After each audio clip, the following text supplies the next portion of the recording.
हाँ दोस्तों, तो आप सब स्वागत करते हैं। आज मेरा तबीयत ठीक नहीं दोस्तों, क्योंकि मेरे बोलने का भी मन नहीं कर रहा। मेरा गला में बहुत काफ़ी दर्द हो रहा है।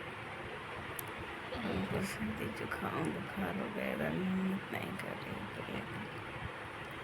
कुछ भी आज अच्छा नहीं लग रहा है, बिल्कुल अच्छा नहीं लग रहा है।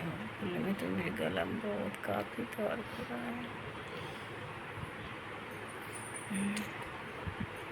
आज कुछ करने का मन नहीं कर रहा है, कैसे करें। तबीयत एकदम बिल्कुल ठीक नहीं है आज मेरा।